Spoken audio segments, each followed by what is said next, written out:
NBA Draft 2026. How we doing, Big Game James? You know, draft is always an interesting time of the year. Long time ago in 1982, I remember.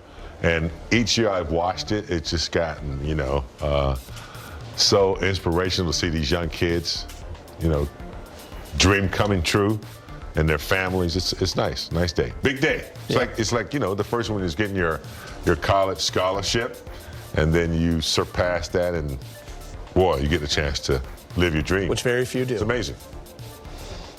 First day of the Lakers offseason. I always view the draft as that day, and they had their first round pick. It's not every year they can say that lately, and they had it, traded up a spot. And Geet, I know you got the rest for us. All right, guys, let's meet the newest member of the Los Angeles Lakers. They did hold a 25th pick in the draft tonight. They made a swap with the champs, the New York Knicks, to get to number 24, and they selected Cameron Carr, a 21-year-old guard out of Baylor. He was third-team All-Big 12 this year. Started his career at Tennessee, transferred to Baylor, had a great showing at the NBA Combine, scoring 30 points on 6 of 12 from 3. Here's Allie Clifton at the Lakers facility.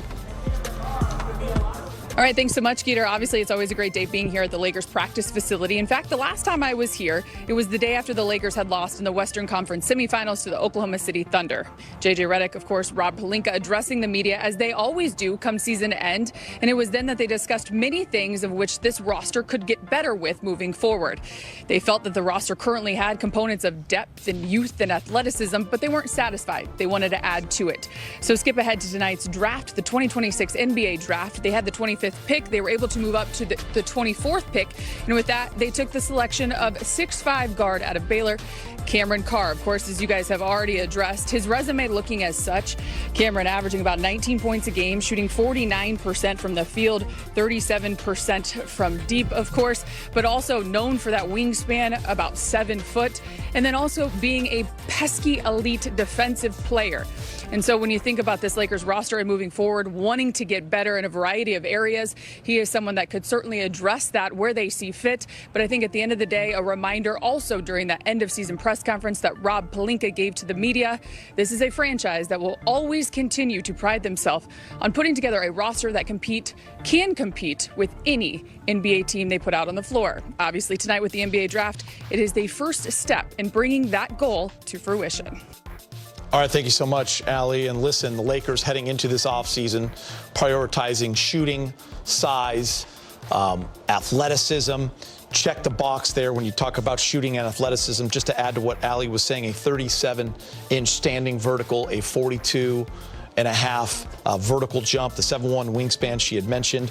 Tim Legler and Jay Billis on set at ESPN during the draft they were surprised that he was there. He was slated anywhere from going to 11 to 19.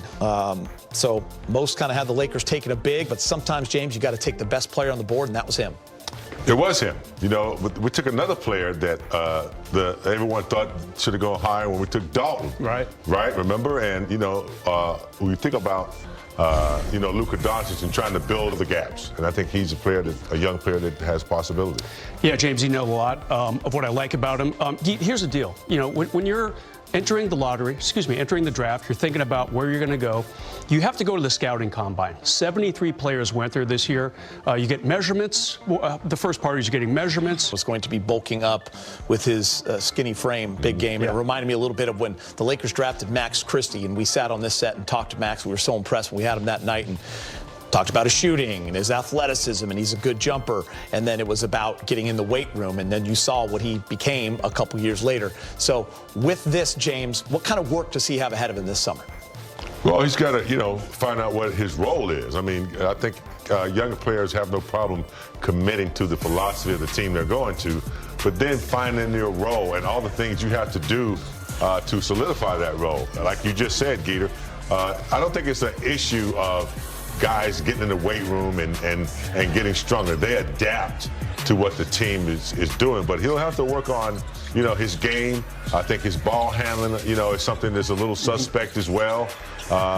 His defense is good, but without the strength to back it up, he'll have to get stronger because he'll be up against some tough competitors with his size and who be asked to guard, the duties you'll have. And Brez, when you look at one of the strengths, something that jumped out to me was elite 3-and-D potential.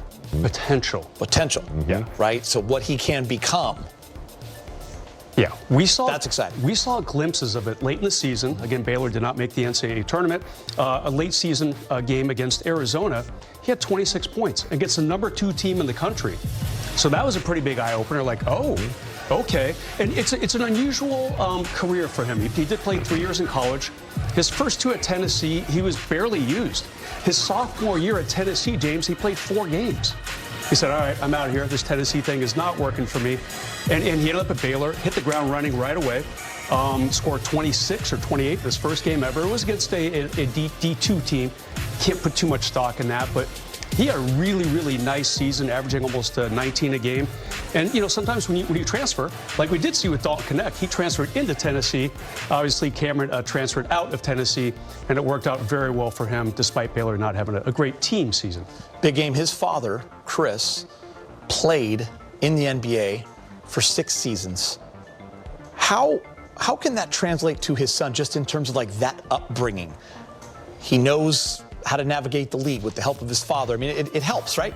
Yeah, it could be an advantage for him. It does help when you have that type of experience. I mean, you look at it's a different kind of situation with Bron and Bronny, but think of all the information and data that LeBron passes down. That's just like any other son, Dale Curry to Steph and Seth Curry. It's the same thing. So when you're in that environment, you're a little less nervous about it because you've been around it. So that's one advantage he'll have. He has a father that he can lean on. Yeah, his dad was actually second in the dunk contest, which we're going to ask him about, Brett, when he joins us, right? Yeah, when Kobe won it, right? And yeah, everyone's talking about the Boozer family connection, but yeah, you had the Chris Carr and the Cameron Carr connection. There's a young Chris Carr, played 6 seasons in the NBA, almost 300 games, bounced around a little bit, also played overseas too. But James, just having that, if you're Cameron Carr, just having that in the background, that your dad did play in the NBA all those years and all those games, I mean, that's kind of cool. You know, you can always call him and rely on him and ask about this or that. That's going to make a player his age more mature than the average player in the draft. I had no idea. I mean, I was just, following my teammates, Cooper and some of those guys, what they did. But just like how to travel.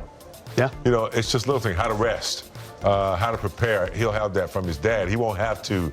I mean, it's easy to learn that when you join a team, but when you have a uncle or a father, somebody who's been there, it gives you a little. And I assume he's grown up hearing the stories. Yeah. And kind of learning the ways, right? So kind of cool. All right, from the Lakers to the top 5, look at what they did in 2025 with the Duthero, Dalton Knecht, Bronny James, Jalen Hood, Shafino. Brez, obviously we're not, haven't heard from anybody yet, but Lakers have to be excited about this pick. Yeah, there's no doubt about it. And we're just kind of waiting for the trade to be formalized. The Lakers did move up a spot, cash considerations, saying, all right, Knicks, you got the championship. We'll give you some bucks to take your spot in the draft. You can take ours. And you have to be excited about the potential. Anytime you feel like you're getting a guy who was, the highest draft board I saw him on, Geet, was 15, and that was in the Athletic. And that, it's a very reputable publication. ESPN had him around late teens, maybe even